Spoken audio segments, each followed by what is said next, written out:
الحمد للہ رب العالمین والصلاة والسلام علی رسول الکریم۔ معزز ناظرین کرام، السلام علیکم ورحمۃ اللہ وبرکاتہ۔ آپ سے 10,000 میل دور وطن عزیز سے ہزاروں میل دور سے مخاطب ہوں اور بڑے ہی عجیب و غریب حالات میں آپ سے مخاطب ہوں۔ ایک عالمی وبا یا پینڈیمک نے ساری دنیا کو اپنے لپیٹ میں لے رکھا ہے۔ اس کا اندازہ آپ میرے باروں سے بھی کر سکتے ہیں۔ بچپن ہوتا تو والد صاحب کی ڈانٹ پڑتی، جوانی ہوتی تو پوچھتے کہ میاں کیا شاعری کرنے لگے ہو۔ اب بڑھاپے میں شاید وہ خاموش ہو جائیں اور انہیں پتہ ہے کہ ان کا وہ بیٹا جو روزانہ ہسپتال میں جا کر کرونا وائرس کا مقابلہ کرتا ہے، وہ سمجھتا ہے کہ حجام کے ہاں جانا غیر ذمہ دارانہ حرکت ہوگی۔ تو میں پینڈیمک کے بارے میں مذاق ہی نہیں کر رہا ہوں، آگے اس کے بارے میں بات کروں گا آپ سے، لیکن بات اس لیے بھی کرنا ضروری سمجھا تھا کہ مجھے اب بھی مہینوں سے روزانہ جو واٹس ایپ کے میسیجز آیا کرتے تھے، ہندوستان سے ابھی بھی آ رہے ہیں۔ پہلے کہا جاتا تھا کہ وائرس لیب میں بنایا ہوا ہے یا کہ کوئی کانسپریسی ہے یا کہ لیب کی بنائی ہوئی چیز ہے، اور اس کے بعد یہ کہ وائرس نام کی کوئی چیز ہی نہیں، کوئی بیماری ہی نہیں ہے، اور یہ کہ سوشل ڈسٹینسنگ یا نمازوں میں دور کھڑا رہنا غیر ضروری ہے۔ اور اب آج کل ویکسین مشق ستم بنی ہے، حالانکہ ویکسینیشن نے دنیا سے چیچک کو ختم کیا، پولیو آلموسٹ ختم ہو چکا ہے، لیکن پھر بھی بڑا افسوس ہوتا ہے کہ ہمارے پڑھے لکھے لوگ بھی اس طرح کی باتیں کرتے ہیں اور دوسرے لوگ تو اور زیادہ کنفیوژن کا شکار ہیں۔ تو ان حالات میں آپ سے مخاطب ہوں، اور ایک ایسی زبان میں مخاطب ہوں جو مادری زبان ہونے کے باوجود جس سے میں بات کرنے کا تجربہ کم سے کم ہوتا جا رہا ہے۔ 35 سال سے زیادہ عرصہ ہوا ہے وطن عزیز کو چھوڑے ہوئے، اور اردو میں تقریر کرنا تو بہت ہی اس کے مواقع بہت ہی کم ملتے ہیں اور ملتے رہے تھے۔ تو خیالات کی روانی ہو یا جذبات کی فراوانی یا تجربے کی تجزیہ کاری، ان کو جب الفاظ میں ڈھالنے کی بات آتی ہے تو زبان میں بعض وقت لکنت پیدا ہو جاتی ہے۔ تو اس کے لیے آپ سے پہلے سے معافی مانگتا ہوں۔ اللہ سے دعا ہے کہ مجھے اپنا خیالات کا اظہار کرنے کی قوت ملے، جو وہی دعا جو موسیٰ علیہ السلام نے اللہ سے کی تھی۔ تو میرا عنوان ہے آج کی تقریر کا کہ حالات حاضرہ اور اسلامی عقیدہ، کردار، ثقافت کا تحفظ۔ اسے کئی حصے ہیں، میں اپنا وقت بھی دیکھ رہا ہوں، کئی حصے ہیں۔ حالات حاضرہ کس قسم کے ہیں، اسلامی عقیدہ کیا چیز ہے، ثقافت کیا چیز ہے، کردار کیا چیز ہے، خطرے کی بات کیوں ہو رہی ہے، کس قسم کے خطرے ہیں، کیوں ہیں، کیسے مقابلہ کریں، یہ سارے چیزیں مجھے کوئی آدھے گھنٹے میں ان چیزوں کو کور کرنا ہے۔ اور کام اور نیند کی کمی سے، تھکن کی وجہ سے ہو سکتا ہے کہ خیالات تھوڑے سے پراگندہ رہیں، لیکن انشاءاللہ ہم ان سارے پہلوؤں کو کور کرنے کی کوشش کریں گے۔ عقیدہ یا کریڈ، اسلام میں عقیدہ کا تصور یہ ہے کہ آپ کا جو اعتقاد دل میں ہے اور جس کا آپ زبان سے شہادت دیتے ہیں، جس کی اور جس کا دعویٰ کرتے ہیں، وہ عمل سے بھی اس کو ظاہر کریں۔ تو یہ بہت ہی جامع اسلام میں تصور ہے عقیدے کا، اور اسی تصور کی بنا پر ثقافت اور کردار عقیدے کے لحاظ سے وہ اسلام کے زیر تحت آ جاتے ہیں۔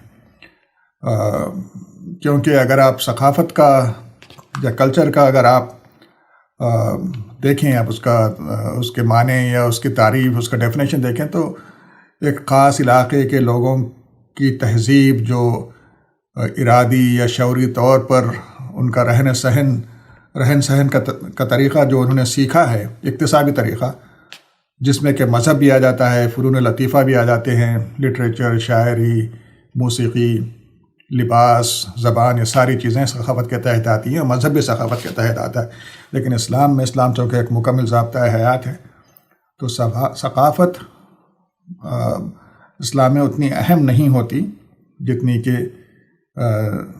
کہ عقیدہ یا مذہب ہوتا ہے۔ اور کردار کے معنی ہوتے ہیں کہ وہ خواص جس سے ایک شخص یا گروہ وہ دوسروں سے ممتاز رہے. لیکن جب ہم کیریکٹر یا کردار کہتے ہیں تو وہ انگریزوں نے جس طرح کردار کا ڈیفینیشن دیا تھا اس طرح کی بات آتی ہے کہ ہمارا عمل اور اسپیشلی پازیٹیو یا مثبت عمل ہمارا کیسا ہے. اخلاقی عمل کے بارے میں کہا جاتا ہے. تو ان چیزوں کے بارے میں بات کرنی ہے اور ان کو خطرہ کیوں لاحق ہے, کیا صحیح بھی لاحق ہے اور کب سے لاحق ہے. اور مجھ سے یہ توقع تھی کہ میں فوکس کروں ان سوسائٹیز کی جانب جہاں مسلمان اقلیت میں ہیں, مائنارٹیز میں ہیں, کیونکہ یہیں پر تحفظ کی بات زیادہ ہوتی ہے. اور یہی وجہ تھی کہ پرانے زمانے میں فقہا اور علماء کرام کا یہ کہنا تھا کہ مسلمانوں کو دارالاسلام سے باہر جا کے رہنے کی اجازت نہیں ہے, کیونکہ وہاں پر ان کا عقیدہ اور ان کی ثقافت بھی اور ان کا کردار بھی متاثر ہونے کے کافی چانسز ہوتے ہیں. لیکن آج کل دنیا بدل گئی ہے. آپ باہر کی دنیا وہ آپ کے گھر میں آ چکی ہے. نہ صرف دارالاسلام کی بات تو چھوڑیں, ملک کی بات چھوڑیں, وہ تو آپ کے گھر میں آ چکی ہے. پہلے انسان کو اگر کوئی غلطی کرنا, کوئی گناہ کرنا ہوتا تو لوگوں سے چھپ کے کہیں دور جا کر اندھیرے میں کرنا ہوتا تھا. آج تو انٹرنیٹ, چیٹ,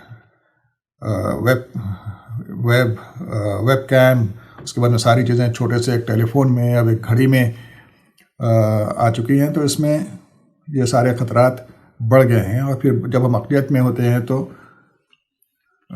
خطرات کی دوسری نوعیت بھی سامنے آتی ہے, کیونکہ خطرات جو ہوتے ہیں وہ اندرونی خطرات ہوتے ہیں اور بیرونی خطرات. بیرونی خطرات میں خطرات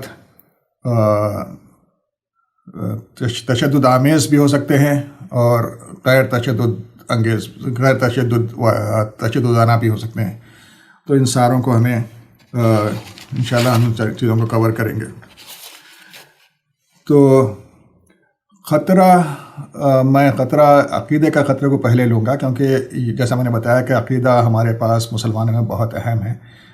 اور عقیدے کو کے خطرے کو اگر بچا لیا جائے تو دوسرے خطرات کا مقابلہ نسبتاً آسان ہوتا ہے. تو عقیدے کا خطرہ جو اندرونی خطرہ ہوتا ہے وہ یہ ہے کہ اگر آپ کا علم کم ہے اور آپ کا تزکیہ کم ہوا ہے, تربیت کم ہوئی ہوئی ہے, تو جو غیر تشددانہ جو دباؤ ہوتا ہے اس کا بھی انسان اثر لے لیتا ہے. میں مثال دوں گا کہ جب بچے اپنے دوستوں کے ساتھ اٹھتے بیٹھتے ہیں, زیادہ تر وقت ان کا اسکول میں اور دوستوں کے ساتھ گزرتا ہے. تو یہ ماحول, دوستوں کا ماحول کس طرح ہے, اسکول کا ماحول کس طرح ہے, معاشرے کا ماحول کس طرح ہے, کس طرح کے فنون لطیفہ سوسائٹی میں رائج ہیں. اور اگر سوسائٹی ڈی سینسٹائز ہو چکی ہے کہ ماں باپ اور بچے سب مل کے اس قسم کے موویز دیکھتے ہیں جس میں کہ فحش باتیں ہیں, جس میں کہ یہ بتایا جائے کہ انسان کی پیدائش اس لیے ہوئی کہ وہ محبت کرے, اور پھر محبت بھی کوئی پاکیزہ محبت نہیں ہوتی, اور یہ مسلسل یہی ماحول اس کا ہوتا ہے. بچے بھی یہی بات کرتے ہیں, اس کے دوست. تو اس کے بعد پھر ان سے توقع رکھنا کہ وہ ایک پاک صاف ستھری زندگی گزاریں بغیر کسی جد و جہد کے, تو وہ غلط ہی ہوگا. تو یہ تو بات ہوئی ہے عقیدے کو خطرے کی بات, جو کہ نان وائلنٹ قسم کا جو خطرہ ہے, جو کہ سوسائٹی کا جو دباؤ جو ہوتا ہے. تو میں جب امریکہ آیا تھا تو اس وقت میری عمر 24 سال کے قریب عمر تھی. تو میرے سے جو چند سال کم لڑکوں میں اٹھنا بیٹھنا ہوا تو مجھے اندازہ ہوا کہ ان کے ماں باپ کو پتہ ہی نہیں ہے کہ انہوں نے اپنے بیٹے بیٹیوں کو کاریں دلا رکھی ہیں. 18 سال کے بعد میں, 17 سال کے بعد میں وہ کار چلا سکتے ہیں. بڑے بڑے گھروں میں دور دور رہتے ہیں, ان کا کوئی ماحول نہیں ہے اسلامی. بچپن میں وہ شاید سنڈے کے دن سنڈے اسکول چلے جایا کرتے تھے. تو مجھے اندازہ یہ ہوا کہ وہ تو اسلام سے بہت دور ہے, ماں باپ کو پتہ بھی نہیں ہے, شاید پتہ بھی ہو تو وہ ایک ڈینائل میں رہنا چاہتے ہیں.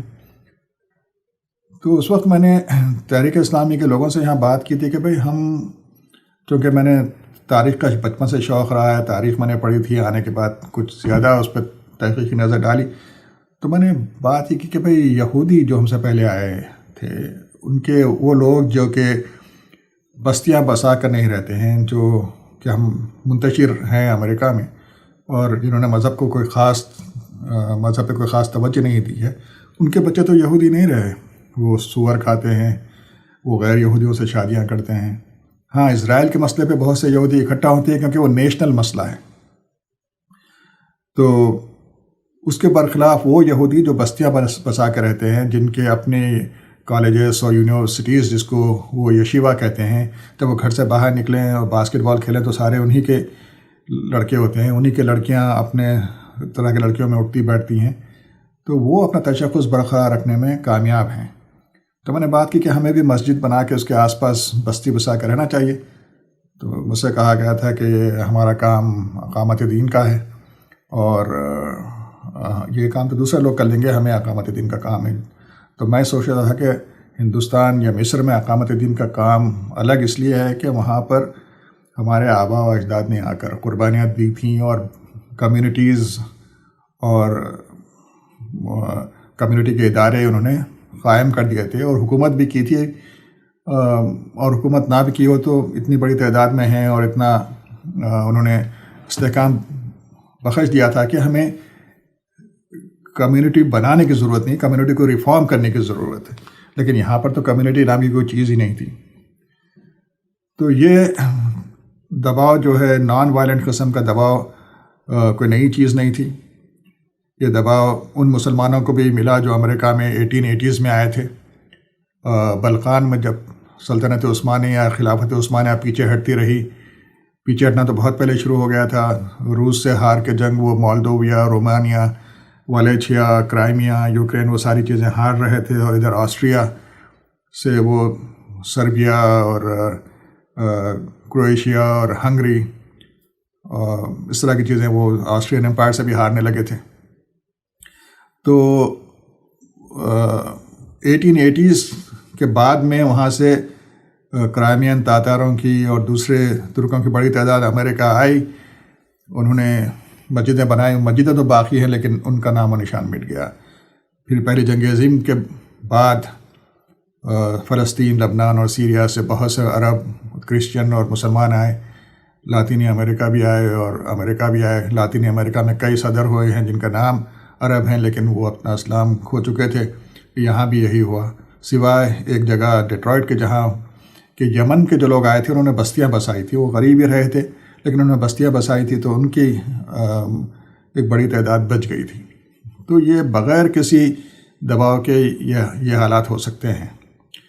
اور جب دباؤ ہونے لگا، وہ دباؤ جو کہ 9/11 کے بعد بہت بڑھ گیا، لیکن 9/11 سے پہلے شروع ہو چکا تھا، وہ دباؤ جس میں کہ یہ بات ہونے لگی تھی کہ مسلمان وہ ٹیررزم کرنے کے لیے یہاں پر پلاننگ کر رہے ہیں، یا یہ کہ امریکہ میں شریعت کا نفاذ کرنا چاہتے ہیں۔ 1% سے کم مسلمان امریکہ میں، 5 سے 7% مسلمان یورپ کے ممالک میں، جہاں سے بڑی تعداد ہو وہاں پر یہ عالم ہے، تو وہ کس طرح کر سکتے ہیں؟ لیکن اس کے باوجود آہستہ آہستہ لوگوں میں یہ بات پھیلنے لگی تھی، اور یہ بات بھی بڑی نیچرل ہے، کیونکہ دنیا میں یہ انسان کی فطرت ہے کہ وہ دوسری تہذیب کے، دوسری ثقافت کے، دوسرے مذہب کے یا اپنے سے الگ ادر سے ڈرتا ہے اور خوف محسوس کرتا ہے۔ اور یہ ضروری تھا کہ اس زمانے میں جب کہ جنگل کا راج تھا، تو باہر سے لوگ اگر آ رہے ہیں بڑی تعداد میں، اگر تو انہیں اس سے ڈر لگتا تھا کہ یہ گاؤں پہ یا بستی پر یا ملک پر حملہ ہو رہا ہوگا، یہ لوٹ مار مچے گی۔ تو یہ ہمارے دماغ میں یہ چیز ہارڈ وائرڈ ہے۔ تو یہ دیکھیں کہ مسلمان بھی اس سے مبرہ نہیں ہیں۔ آپ دیکھیں ترکی میں، ترکی جس نے کہ 500 سال سے اسلام کا دفاع کیا ہے، جب سیریا کے پناہ گزین وہاں پہنچے تو انہوں نے ان کی بڑی آؤ بھگت کی تھی، لیکن آہستہ آہستہ لوگ ان سے بیزار ہونے لگے تھے جب بہت بڑی تعداد میں پہنچے۔ یہی حال ہم نے افغان ریفیوجیز کا پاکستان میں دیکھا کہ بہت سے پاکستانی افغان ریفیوجیز کے خلاف ہو گئے، بہت پہلے ہو گئے تھے۔ یہ بات آپ اردن میں فلسطینیوں کے بارے میں آپ معلوم کر سکتے ہیں یہی آپ دیکھیں مہاراشٹرا بامبے میں شیو سینا کیسے ابھری تھی. پہلے وہ یو پی اور بہار کے لوگوں کے خلاف، غیر مراٹھی لوگوں کے خلاف ابھری تھی. بعد میں وہ مسلمانوں کے خلاف بھی ہو گئی، کیونکہ اس طرح کی تنظیموں کو کسی نہ کسی کے خلاف دشمنی کرنی ہوتی ہے. چونکہ مضمون وسیع ہے اس لیے تھوڑی سی تیز بات کر رہا ہوں. تو یہ تو نارمل حالات میں بھی اس طرح کی چیز ہوتی ہے. مجھے یاد ہے کہ 211 یا 210 میں یونائٹڈ نیشنل اینٹی وار کولیشن، جو امریکہ کی سب سے بڑی اینٹی وار یا پیس موومنٹ تھی جنگ کے خلاف، عراق اور افغانستان کی جنگ کے خلاف، اس کی ایک کانفرنس میں نے بات کی تھی کہ اس سال، یعنی اس سال پہلی مرتبہ امریکہ میں جو بچے پیدا ہوئے تھے اس میں اکثریت غیر گوروں کی تھی. تو میں نے کہا تھا کہ جب یہ ڈیموگرافک شفٹ ہو رہی ہے، جب پاپولیشن چینج ہو رہی ہے، تو امریکہ میں کوئی بھی ڈیموکراٹ جو ہے وہ اٹھ کر ریسزم یہاں پر ریسزم کی بنیاد پر وہ بہت گڑبڑ کر سکتا ہے اور صدارت بھی جیت سکتا ہے. تو اس کے کوئی 8 سال کے بعد ہم نے دیکھا کہ ٹرمپ نے اسٹیو بینن کی اسی پلان کے تحت کام کیا اور ہسپینک اور مسلمانوں اور کالے لوگوں کے خلاف ایک خوف اور ڈر پھیلا کر اس نے الیکشن جیتا. اور یہی دیکھ رہے ہیں ہم برازیل میں ہیں، اور اس سے بڑھ کر ہنگری، آسٹریا، فرانس، جرمنی وغیرہ میں بھی یہی ہم ٹرینڈ دیکھ رہے ہیں. بیلجیم، ایون سویڈن، ناروے جیسے ممالک میں بھی. تو یہ خطرہ تو اور بڑھتا جا رہا ہے. لیکن اس خطرے کی وجہ سے، یا پھر جیسا کہ ہندوستان میں ہوا، کسی پلان کی وجہ سے ایک تشدد آمیز ایک پریشر بڑھ رہا ہے. ہندوستان میں ایک فیشسٹ تحریک جو کہ ہندوستان کو مسلمانوں اور عیسائیوں سے پاک دیکھنا چاہتی ہے، وہ برسر اقتدار آ چکی ہے. اور آپ کو اس کا فرسٹ ہینڈ تجربہ ہے. میں تو دور بیٹھ کے اس کا تجزیہ کر رہا ہوں. لیکن یہ وہ حالات ہیں جو کہ اب نیچرل نہیں رہے، اور وہ اگر آپ تاریخ کا مطالعہ کریں تو آپ کو نظر آئے گا کہ فیشزم کسی ملک میں جب بھی مستحکم ہو گیا تو تب تک کہ دنیا کا بیرونی دباؤ اس پر نہ پڑے وہ ختم نہیں ہوتا. تو اس لیے ہم اس پہ یہاں لگے ہوئے ہیں. لیکن آپ لوگوں کو اس کا احساس یہ ہونا چاہیے کہ یہ خطرہ کوئی معمولی خطرہ نہیں، اور یہ خطرہ بہت ہی وائلنٹ خطرہ ہے. آپ اسے یو پی میں دیکھ رہے ہیں، اب ایون کرناٹک میں آپ نے دیکھا کہ کیا ہوا ہے، حیدرآباد میں ابھی حالیہ میونسپل الیکشنز میں یہ جو ماحول ہے. تو یہ خطرات جو ہے، ایک طرف تو انٹرنیٹ کی وجہ سے، اخلاقی تنزل کی وجہ سے ہمارے عوام ایک پریشر میں ہیں. دوسرے یہ جو تشدد والا جو پریشر ہے، جس میں پھر یہ ہوگا کہ نوکری انہی کو ملے گی اور اچھی ہاؤسنگ انہی کو ملے گی. ایمینٹیز جو ہیں، ایجوکیشن یا جابس یا آرام دہ زندگی کے، جو کہ یا تو اسلام چھوڑ چکے ہوں یا اسلام پہ زیادہ عمل نہ کر رہے ہوں، تو ایک ٹریمنڈس پریشر رہے گا. تو اس پریشر کے بارے میں بھی ہم کو دیکھنا ہوگا. تو اب اس کا مقابلہ کیسا کریں؟ تو ثقافت پہ زور دینا، جو مغربی ممالک میں مسلمان آ گئے ہیں، ثقافت پہ زور دینا انہیں چھوڑ دینا چاہیے. کیونکہ ثقافت میں وہ جو چیزیں، مسلمانوں کی جو ثقافت وہ علیحدہ رہتے ہوئے بھی اس میں بعض چیزیں مشترک ہیں. مسلمانوں کی ثقافت چاہے وہ انڈونیشیا میں ہو یا سری لنکا میں یا سینٹرل ایشیا میں یا مغربی وسطیٰ میں یا ہندوستان میں ہو، تو اس میں یہ رہا کہ ان کے لباس الگ ہوں گے، ان کی زبان الگ ہوگی. لیکن لباس میں ہمیشہ یہ خیال مد نظر رکھا جائے گا کہ لباس ڈھیلا ڈھالا ہو، ساتر ہو، جسم کی ساخت نظر نہ آئے اس میں، اور کمفرٹیبل ہونے کے ساتھ ساتھ ان چیزوں پہ زیادہ زور دیا جائے گا. ہم نے دیکھا کہ شاعری میں حکومت کہ چونکہ اس میں سرپرستی حاصل ہوتی ہے، تو ہم نے دیکھا کہ شاعری میں کوئی غیر اخلاقی چیزیں تو آ گئی ہیں، شراب، کباب، عورت کی باتیں، لیکن اسلام پسند شاعر بھی رہے ہیں۔ لٹریچر میں ہمارے پاس اس حد تک فحاشی نہیں رہی جو کہ مغرب میں ہوتی ہے۔ تو اس ثقافت میں جو ہے لباس یا زبان پر زور دینے کے بجائے آپ ایک ایسی نئی ثقافت بنائیں جو کہ فار ایگزامپل ہندوستان میں بنی تھی، کہ مغل آئے، ایرانی آئے، تورانی اور دوسرے ترک آئے، اور کچھ عرب بھی تھے، بہت سے لوگ وہاں پر انہوں نے اسلام قبول کیا۔ تو آہستہ آہستہ ایک عرصے تک ہر کی بستیاں الگ الگ تھیں، لیکن آہستہ آہستہ ان کی مل کے ایک تہذیب بنی۔ شاید ساؤتھ میں تہذیب الگ ہو، ملیالم بولنے والے علاقے یا تامل ناڈو میں، لیکن نارتھ میں بڑی حد تک ایک تہذیب رہی، بنگال کی حد تک بھی بڑی اس طرح کی تہذیب رہی، جہاں کہ اسلام کا بڑا اثر رہا ثقافت میں۔ اب یہاں امریکہ میں آ کر ہم جو ہے صرف شلوار قمیص پہ زور دیں، جیسا کہ بعض تبلیغی جماعت کی طرح کے لوگ جس پہ دیتے ہیں، تو وہ بات سمجھ میں نہیں آتی۔ اس کے بجائے سارے مسلمان جو مختلف حصوں سے دنیا کے آئے ہیں، وہ اس قسم کا لباس اپنانے کی کوشش کریں کہ جو کہ امریکن سے بالکل ہی کوئی ایلین نہ رہے، یا کہ ایسا نہ لگے کہ یہ بالکل دوسرے قسم کے لوگ ہیں۔ وہ اپنے امریکن لباس سے ملتا جلتا لباس رہے، کیونکہ آپ نے دیکھا کہ یہ انسان کی فطرت ہے کہ جب اسے دعوت پہنچانی ہوتی ہے، اور ہمارا مشن بھی ہے کہ ہم کوئی ایک نسل نہیں ہے، ہمارا مشن ہے کہ ہم وَكَذَلِكَ جَعَلْنَاكُمْ أُمَّةً وَسَطًا لِتَكُونُوا شُهَدَاءَ عَلَى النَّاسِ وَيَكُونَ الرَّسُولُ عَلَيْكُمْ شَهِيدًا، کہ ہم شہادت حق اور اسلام کی دعوت دینا اپنے اعمال اور اپنے الفاظ سے، یہ ہمارا مشن ہوتا ہے۔ تو اس لیے اللہ نے ہمیشہ اسی قوم میں سے رسولوں کو چنا اور بچپن سے ان کی تربیت کی اور انہیں رسول بنا کے بھیجا تاکہ ان کی بات کا اثر ہو۔ تو اسی لیے ہمیں بہت زیادہ الگ مختلف لباس نہیں ہونا چاہیے، لیکن اس حد تک ہو جائے کہ ہم جو ہے ساتر لباس پہنیں اور نظر بھی آئے کہ ہاں یہ مسلمان ہیں، اچھے لوگ ہیں، یہ محنتی ہیں، یہ دھوکہ نہیں دیتے، یہ اپنے پڑوسیوں کا خیال رکھتے ہیں، یہ انصاف کے لیے اٹھ کھڑے ہونے والے لوگ ہیں، اس حد تک۔ لیکن اس پہ ہم توجہ نہیں دیتے۔ ہمارے پاس ہو یہ رہا ہے کہ ہم ثقافت کو یا زبان کو زیادہ ہم اہمیت دینے لگے ہیں۔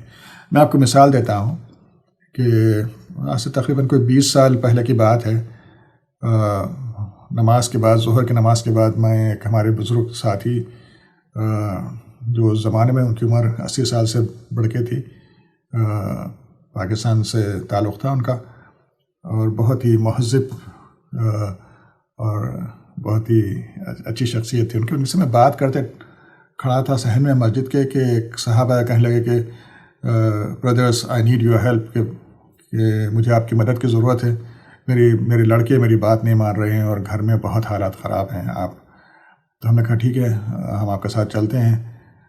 تو ہم ان کے گھر گئے، تو یہ لوگ ویسٹ انڈیز کے تھے۔ ویسٹ انڈیز میں جو ہے بڑی تعداد میں ہندوستان سے لوگ آئے ہوئے ہیں، مسلمان بھی اور ہندو بھی، اور وہاں پر بڑی تعداد میں وہ کالے لوگ بھی ہیں جو غلاموں کی اولاد ہیں، اور کچھ تھوڑے سے گورے لوگ ہیں جو کہ بہت ہی کم ہیں۔ اب تو حکومت ختم ہونے کے بعد وہ واپس یورپ وغیرہ چلے گئے ہیں۔ تو وہاں پر سسٹم یہ تھا کہ گورے سب سے اونچی ذات کہہ لیں انہیں، اس کے بعد یہ ہندوستان کے لوگ، اس زمانے میں پاکستان نہیں تھا جب وہ لوگ آئے تھے تو اس لیے انہیں انڈین کہا جاتا ہے، وہ لوگ، اور اس کے بعد کالے لوگوں کو تو کوئی جس جانوروں سے ذرا سا اونچا سمجھا جاتا ہے۔ تو اس میں یہ نسل پرستی، ریسزم ہمارے ہندوستانی لوگوں میں بھی وہاں پر آ چکا تھا، اس حد تک کہ ہندو مسلمان آپس میں شادی کر لیں یہ جائز ہو گیا تھا ان کے پاس، لیکن کسی کالے مسلمان سے کوئی ہندوستانی مسلمان شادی نہیں کرے گا، اور کوئی ہندوستانی ہندو کسی کالے ہندو سے شادی نہیں کرے گا۔ تو اس طرح کا وہاں کی تاریخ ہے اس طرح کی۔ تو ہم جب ان کے گھر پہنچے تو پتہ چلا کہ ان کے 3-4 لڑکے تھے کہ انہیں اس بات پہ غصہ تھا کہ لڑکوں کے جو امریکن دوست ہیں وہ جب گھر میں آتے ہیں تو جوتوں سمیت آ جاتے ہیں۔ تو ہمارے پاس ہوتا یہ ہے کہ ہم گھر میں تو جوتے پہن کے داخل ہوتے ہیں، داخل ہونے کے بعد اتار دیتے ہیں جوتے ہم۔ گھر کے باہر ہندوستان، پاکستان اور عرب کے لوگ اتنا نہیں اتارتے جیسا کہ ہندوؤں میں ہندوستان میں ہیں۔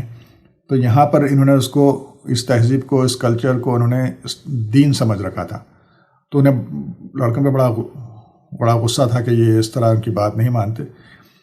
یہ بات خیر سمجھ میں آتی ہے کہ چلیں یہ کلچر کا یا جنریشنز کا ٹکراؤ ہے، لیکن بات یہ تھی کہ ان سارے لڑکوں کی گرل فرینڈز بغیر شادی کے ان کے ساتھ گھر میں رہا کرتی تھیں، اور ان کو اس بارے میں ذرا بھی ان کو اس پہ اعتراض نہیں تھا. تو میں نے سوچا کہ یہ اتنا بڑا غلط اور حرام کام ہو رہا ہے، وہ ان کے لیے تشویشناک نہیں ہے، لیکن جوتے اتارنا باہر تشویشناک ہے. تو مثال اس لیے دے رہا ہوں کہ ثقافت کی اہمیت اپنی جگہ، لیکن یہ کہ وہ سب سے اہم چیز نہیں ہے. تو جب ہمارے عقیدے اور کردار کو خطرہ ہے، خصوصاً نئی نسل اور جوانی میں، تو اس کے لیے ہم اس کے لیے کیا چیزیں کریں. مجھے وقت کا اندازہ نہیں ہو رہا ہے، دیکھتا ہوں کہ وقت کا اندازہ ہاں. تو دیکھیں اس میں ہوتا ہے کہ انسان کو مختلف لیول پہ ہمیں ایک ایسا پلان بنانا چاہیے جس پہ کہ انڈیویجول لیول ہو اور فیملی لیول ہو، اور جو ہے محلے یا شہر کا لیول پہ اور ملک گیر لیول پر ان پہلوؤں ان چیلنجز کو، ان خطرات کا مقابلہ کیا جائے. انڈیویجول لیول پہ یہ ہو کہ بچے میں ہمارا جو عقیدہ ہے وہ علم پر ہے. ایون دو علم جو ہے غیب پہ بھی ہمارا ایمان ہوتا ہے، ایمان بالغیب، لیکن بہت بڑی ایمان کا بہت بڑا حصہ جیسا کہ عقیدہ ہے آمن الرسول بما انزل الیہ من ربہ والمؤمنون آمن باللہ وملائکتہ وکتبہ ورسلہ لا نفرق بین احد من رسلہ وقالوا سمعنا واطعنا غفرانک ربنا والیک المصیر. یا وہ حدیث جبرائیل جس میں حضرت عمر بتاتے ہیں، اور میں پیرافریز کر رہا ہوں اپنے الفاظ میں، کچھ اس طرح کے معنی نکلتے ہیں، مسلم کی حدیث، کہ ایک شخص حضور صلی اللہ علیہ وسلم کے پاس آیا جبکہ حضرت عمر اور چند اصحاب رسول وہاں بیٹھے تھے، بڑے ہی براق سفید کپڑے پہنے ہوئے، مشہور حدیث ہے حدیث جبرائیل. اس کے بال بڑے سیاہ، اس کے کپڑوں پر کوئی سفر کی گرد نہیں تھی، بڑے پروقار انداز میں چلتا ہوا آیا. سلام کرنے کے بعد اس قدر قریب آ کے حضور اکرم صلی اللہ علیہ وسلم کے ساتھ بیٹھ گیا کہ اس کے گھٹنے آپ کی ران مبارک اس پر لگنے لگے تھے. اور اس نے پوچھا کہ مجھے بتاؤ کہ اسلام کیا ہے، ایمان کیا ہے. پہلے پوچھا کہ اسلام کیا ہے، تو حضور صلی اللہ علیہ وسلم نے پھر اسے سمجھایا تھا کہ اللہ پر معبود ہونے پر ایمان، اور حضور اکرم صلی اللہ علیہ وسلم کو نبی ماننا، اور اس کے بعد نماز، زکوٰۃ، روزہ اور حج. تو اس نے پوچھا کہ پھر ایمان کیا ہے، تو پھر آپ نے بتایا کہ اللہ پر، اس کے فرشتوں پر، اس کی کتابوں پر، اس کے رسولوں پر، اور روز آخر پر، جب کہ لوگ اٹھائے جائیں گے. اور وہاں آپ نے تو یہ نہیں کہا تھا جب روز آخر پر، اور تقدیر پہ کہ اس کی اچھی اور بری اللہ کی طرف سے ہوتی ہے. تو یہ جو ہے یہ ہمیں شعوری طور پہ یہ باتیں ایمان رکھنی ہوتی ہے نا. اس میں اکثر چیزیں تو جو ہیں وہ غیب، وہ تو حاضر ہوتی ہیں سامنے. تو یہ ہم بچوں کو پھر اس کی تعلیم دیں. پھر امریکہ میں اور یورپ میں، خود ہندوستان میں بھی یہ ہو رہا ہے کہ بچوں میں ایک اسکیپٹزم اسکول میں پڑھایا جاتا ہے کہ ہر چیز کا سوال کریں. تو ہم اسے نہ کہیں کہ خاموش رہو، چپ بیٹھ، اور یہ کیوں پوچھ رہا ہے، کیوں پوچھ رہی ہے. اسے بٹھا کے سمجھا کے جواب دیں آپ. اور ہمیں علم سے ڈرنے کی ضرورت نہیں ہے. میں چونکہ نیورولوجسٹ ہوں، اور دماغ کے بارے میں کہا جاتا ہے، مغز کے بارے میں، کہ یہ آخری فرنٹیئر ہے. یہ اتنا کمپلیکس آرگن اللہ نے بنایا ہے کہ ہم اس کے بارے میں بہت کم پتہ ہے. بلکہ لوگ تو یہ کہتے ہیں کہ کائنات کے بارے میں ہمیں زیادہ پتہ ہے، خود اپنے دماغ کے بارے میں کم پتہ ہے. اور کائنات کے بارے میں معلومات کرنا، اس پہ غور و فکر کرنا بھی میری ہابی ہے. تو میں نے یہ دیکھا کہ جتنا آپ علم حاصل کریں، اگر آپ کی بنیاد مضبوط ہو تو اس پہ آپ کے بعد آپ کا ایمان بڑھ جاتا ہے. تو ہمیں بچوں کے ایک ایسا ماحول بنانا چاہیے کہ بچے شروع سے اسلام کو سمجھ کر سمجھیں. اور اس کے بعد پھر ایک چیز ہوتی ہے سیلف اسٹیم بچوں کی. وہ کلیکٹیو سیلف اسٹیم بھی تو اسپیشلی جب یہ کہ بہت دباؤ بڑھا ہوا ہے. تاریخ یہ پڑھائی جا رہی ہے کہ ہندوستان میں مسلمان باہر سے آئے, انہوں نے لاکھوں کروڑوں ہندوؤں کو قتل کیا, جو کہ جھوٹ ہے. اور یہ کہ ان کی مندریں توڑی بڑے پیمانے پہ, وہ بھی جھوٹ ہے. اور انہوں نے ان کے عورتوں کی عصمت دری کی, وہ بھی جھوٹ ہے.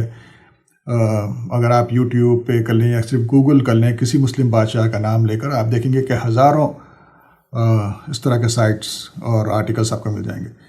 تو اس میں صحیح تاریخ بچوں کو پتہ چلے.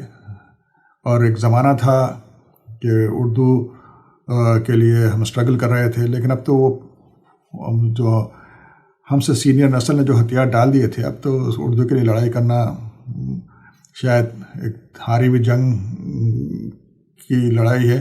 اس کے بجائے آپ دوسری زبانوں میں, چاہے وہ ہندی ہو جو کہ جماعت اسلامی بڑے پیمانے پہ کر رہی ہے, لیکن اس میں مذہبی کتابوں کے ساتھ ساتھ ناولز اور لٹریچر بھی, کہ وہ ناولز جس میں ہمیں پتہ چلے کہ یہ ہمارے ہیرو کتنے اچھے لوگ تھے, کتنے عادل تھے, انہوں نے غیر مسلموں سے کتنا انصاف کیا, اور وہ کتنے سائنس میں آگے تھے. اس طرح کے جو ہے ان میں ان کے جو کردار ہوں کامکس میں, وہ کردار مسلمان ہوں. ایک زمانے میں جاسوس دنیا کو خراب سمجھا جاتا تھا, لیکن جن لوگوں نے اسے پڑھا انہیں یہ رہا کہ بھئی یہ مسلمان بھی مغرب کے جاسوسوں کا مقابلہ کر سکتے ہیں ایڈونچر وغیرہ میں. تو اس طرح کا, اسی لیے ہم نے امریکہ میں بہت پہلے ملک مجاہد صاحب کے زیر نگرانی ساؤنڈ ویژن کا ادارہ قائم ہوا تھا, جس میں کہ بات یہ ہوئی تھی کہ مسلم بچوں سے 4-5 سال کی عمر کے بچوں سے وہ پروگرام ہوں جو کہ جس میں کہ اسلامی انٹرٹینمنٹ میں اسلامی نقطہ نظر سے اسلامی کردار ہوں. اور پھر اسی طرح جب کمپیوٹرز بڑھ گئے اسی زمانے میں, جب لوگوں کو پتہ بھی نہیں تھا کہ کمپیوٹرز کیا ہیں, اس میں انہوں نے پروگرامنگ شروع کی. اور تو اس قسم کے انسٹیٹیوشن بنانے کی ضرورت ہوگی.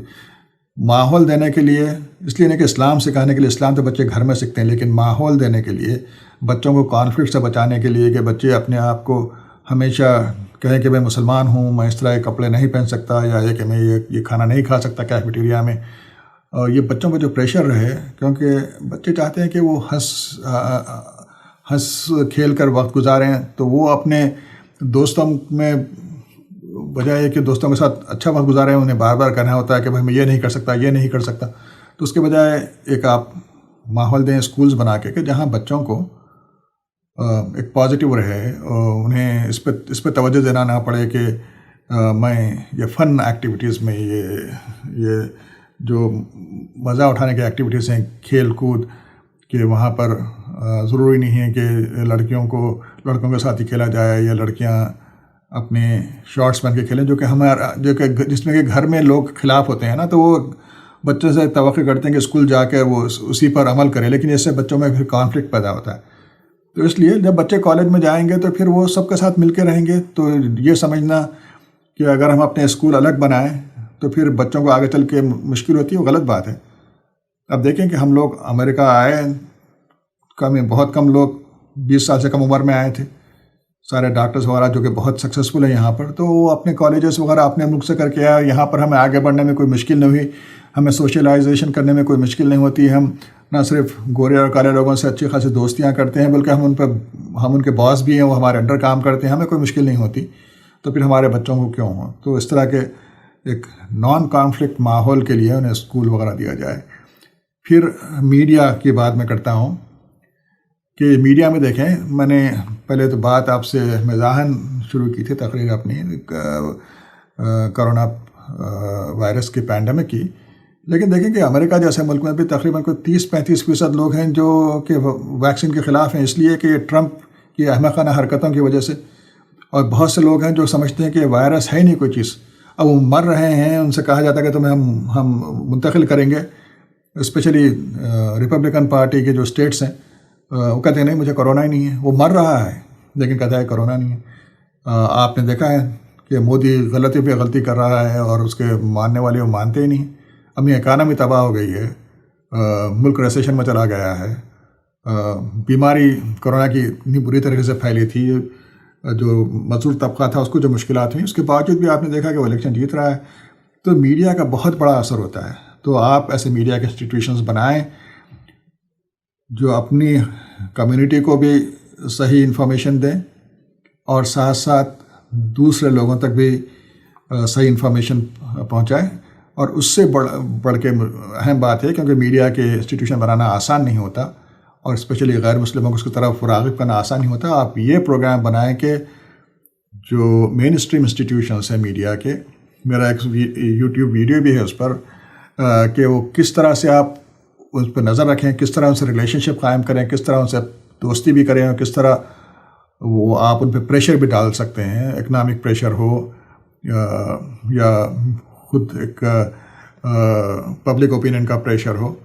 تو ہمیں یہ ساری چیزیں ایک پروگرام ہمارے پاس ہونا چاہیے. تو عقیدے کو جو خطرہ ہے، اندرونی خطرہ اور بیرونی خطرات چاہے وہ بہت ہی کھل کے نہ ہو، جس میں کہ تشدد نہ ہو، صرف پیئر پریشر ہو، صرف میجورٹی کا پریشر ہو، یا کہ جو فیشسٹ یا ریسسٹ حکومتوں میں یا سوسائٹیز میں جو پریشر ہوتا ہے، اس پریشر کا مقابلہ کیسا کریں، کردار سازی کیسے ہو، ثقافت کیسی بنے، اور کس حد تک ثقافت کو اہمیت دیں. ان باتوں کو ہم مد نظر رکھیں، اس کو ہم بہت اہمیت دیں، کیونکہ اللہ نے حکم دیا. سورہ تحریم بہت ہی ایک اہم سورہ، قرآن کے سارے سورے اہم ہیں، لیکن جو لوگ ویسٹ میں آ کے رہ رہے ہیں اور آٹے میں نمک کے برابر جن ہماری تعداد ہے، تو وہاں پر حضور صلی اللہ علیہ وسلم کو جب اللہ نے تنبیہ فرمائی تھی کہ تم نے ایک حلال چیز اپنے آپ پر کیوں منع فرما لی، ممنوع کیوں قرار دے دی اپنے آپ پر، اور بیویوں کو خوش کرنے کے لیے، تو پھر ہمیں یہ بہت ضروری ہو جاتا ہے کہ امریکہ میں جہاں ہر چیز سود پہ ہے، امریکہ میں جہاں بڑا پریشر ہے کہ آپ آزاد خیال بتائیں اپنے آپ کو، تو آپ بڑے بڑے گھر بنائیں سود پر، اور بڑی بڑی کاریں خریدیں بیوی کے دباؤ میں آ کے یا شوہر کے دباؤ میں آ کر، اور سود پہ زندگی گزاریں. تو یاد رکھنا چاہیے کہ یہ تو آپ حلال کو حرام قرار دے رہے ہیں. اسی طرح آزادانہ اختلاط جو ہو، اور اس سے جو برائیاں ہوتی ہیں، اور ثقافتی پروگرام کے نام پر جو غیر اخلاقی، قرآن تو کہتا ہے کہ ہمیں آپ اللہ کے حدود کے قریب بھی نہ پھٹکیں، کیونکہ ایک بار حدود کے قریب چلے جائیں تو اسے کراس کرنا بڑا آسان ہو جاتا ہے. تو یہ، اور میں کہہ رہا ہوں یہ باتیں، دیکھیے یہ باتیں کرنا آسان ہے، لیکن یہ کہ جب آپ دباؤ میں ہوتے ہیں تو آپ الائنسز بنا کے اپنے سول رائٹس کے لیے لڑائی کر رہے ہوتے ہیں. تو آپ کے ساتھ ہر قسم کے لوگ ہوتے ہیں، لیفٹسٹ ہوتے ہیں، ایتھیسٹ ہوتے ہیں، جو کہ بڑے اچھا جنہوں نے سٹینڈ لیا ہوا ہے ظلم کے خلاف، اور اس میں گیز اینڈ لیسبینز بھی ہوتی ہیں. تو اس سارے دباؤ میں آپ کانفیڈنس کے ساتھ کیسے اپنے آپ کو پیش کریں. صرف دشمن کا دباؤ نہیں ہے، اپنے دوستوں کا، اپنے الائز کا بھی دباؤ ہوتا ہے، اس میں ان سے دوستی رکھتے ہوئے. بھائی اسلام میں جب ہمیں ہندوستان میں کے مسلمانوں کو، امریکہ میں کہتا ہوں کہ آپ یا لیڈرشپ اس لیے لیں کہ آپ ایک سیکولر ملک میں، ایک ڈیموکریٹک ملک میں، ایک مائنارٹی میں پیدا ہوئے تھے، تو آپ کے علماء کرام نے، آپ کے لیڈرز نے آپ کو سبق سکھایا ہے کہ کس طرح آپ مروب ہوئے بغیر یا نفرت کرے بغیر آپ رہ سکتے ہیں اور سماج کے ریفارم کا کام کر سکتے ہیں. تو یہ ہندوستان کے سے جو لوگ آئے ہوئے ہیں، میں ان سے یہی کہتا ہوں کہ بھائی آپ سیلف اسٹیم رکھیں، اور دوسروں کے پیچھے جانے کے بجائے ان کو آپ ان کی رہنمائی کریں. تو یہ پہلو بھی ہمیں مد نظر رکھنا چاہیے. اور پھر جب آپ پہ تشدد دانہ آپ پہ پریشر ہو، تو لوگوں کے ساتھ مل کے اس کے لیے آپ عدلیہ کو چاہے مضبوط کریں، یا میڈیا کی جنگ کریں، یا یہ کہ پھر انسانی حقوق ایک عالمگیر حقوق ہوتے ہیں، سب کو ساتھ لے کر آپ ان حقوق کے لیے لڑائی کریں. آپ لوگ مالکم ایکس اور Martin Luther King, specially Malcolm X کی زندگی کا مطالعہ کریں. اس کا بھی میرا ایک یوٹیوب ویڈیو تھا کہ وہاں پر یہ ہیومن رائٹس کا ایشو، آپ کو ڈرنے کی ضرورت نہیں ہے کہ آپ باہر کے لوگوں سے کیوں مدد لیں. بھائی جب ہندوستان ساؤتھ افریقہ اور فلسطین کے لیے بات کیا کرتا رہا ہے، تو اگر ہندوستان میں غلطی ہو رہی ہے تو ہم کیوں بات نہ کریں، یا امریکہ کیوں بات نہ کرے، یا اس طرح چائنا میں اگر ظلم ہو رہا ہے مسلمانوں پر، یا برما میں، تو دنیا کے دوسرے ممالک کیوں نہ دباؤ ڈالے. تو ان سارے خطرات کو جیسا میں نے بتایا انڈیویجول لیول ہو یا یہ کہ خاندانی لیول ہو یا شہر کے لیول ہو یا ملک کا لیول ہو یا ایون بین الاقوامی لیول ہو، اس کے لیے ایک بہت ہی کامپریہنسو پروگرام کی ضرورت ہے۔ یہ بڑا اچھا ہوتا ہے کہ کوئی ویڈیو پہ اس طرح زوم پہ کوئی میٹنگ ہو جاتی تو سوال جوابات میں جو پہلو بچ جائیں وہ کور ہو جاتے ہیں۔ وقت کم تھا، میں نے تیزی سے بہت سی باتیں کور کرنے کی کوشش کی، زبان کی روانی وہ نہیں رہی تھی، اور جیسا میں نے بتایا تھکن وغیرہ کی وجہ سے شاید خیالات میں تھوڑی سی پراگندگی ہو گئی ہو، پریشانی رہی ہو خیالات میں، پریشان حالی جو شاعرانہ ہو، اس لیے نہیں کہ پریشان کوئی تشویش کی پریشانی نہیں، تو اس کی معافی چاہتا ہوں۔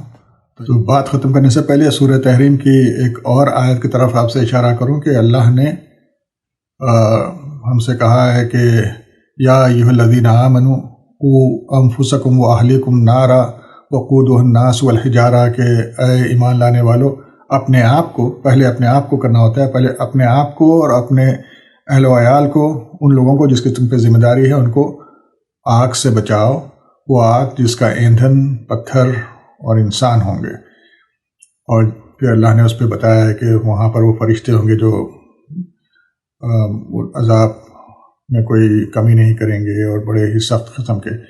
اسی طرح وہ جو حدیث ہے کہ تم میں سے ہر کوئی وہ نگہبان ہے، اور اس کے زیر نگرانی جو لوگ ہیں ان کے بارے میں پوچھا جائے گا، جو کہ بخاری شریف کی حدیث، اور حاکم بھی نگہبان ہے، اس سے اس کی رعایا کے بارے میں پوچھا جائے گا، مرد نگہبان ہیں، اسی طرح بیوی۔ تو یہ ہم پہ فرض ہوتا ہے نا، فرض ہوتا ہے ہم پہ کہ ہم اپنی اولاد کو، چاہے وہ آپ کسی غیر اسلامی ملک میں لے آئے ہوں، امریکہ یا برطانیہ میں، یا یہ کہ پھر اولاد کو اس ملک میں آپ نے پیدا کیا جہاں کے حالات بہت خراب ہو رہے ہیں جیسا کہ ہندوستان، تو ان کے لیے ہمیں اسپیشل دیکھنا ہوگا۔ اور ختم کرنے سے پہلے میں آپ کو یہ بتا دوں کہ مجھے کانٹیکٹ کرنے کے لیے آپ ٹویٹر پہ بھی کر سکتے ہیں، شیخ ہم عبید جو ہے یہ فیس بک ہے، شیخ عبید ٹویٹر ہے، واٹس ایپ پہ 5165670783 ہے، یا مسلم پیس کولیشن کا یوٹیوب چینل ہو جو کہ ہم نے ابھی شروع کیا ہے، sheikhubaid@gmail.com، SHAIKUBAID@gmail.com۔ یہ آپ اس پہ مجھ سے رابطہ کر سکتے ہیں، یہاں جو کام ہو رہا ہے اس پہ تبادلہ خیال ہو سکتا ہے، کچھ آپ سے بہت کچھ ہم سیکھیں گے، اور کچھ ہمارے تجربات آپ تک پہنچ سکیں گے انشاءاللہ۔ تو انشاءاللہ اللہ آپ سب کو اور ہم کو اپنے حفظ و امان میں رکھے اس وائرس سے بھی، چاہے کرونا کا وائرس ہو یا کوئی اور یہ وائرسز اور خطرات جو ہمارے عقیدے کو، ہماری ثقافت کو، ہمارے کردار کو، اور دنیا میں عدل و انصاف کو، اور دنیا میں جو انوائرمنٹ ہے، جو ماحول ہے، اس پہ جو خطرہ ہو رہا ہے، سارے خطرات سے اللہ ساری دنیا کو محفوظ رکھے، آمین۔ جزاک اللہ خیر۔ السلام علیکم ورحمۃ اللہ وبرکاتہ۔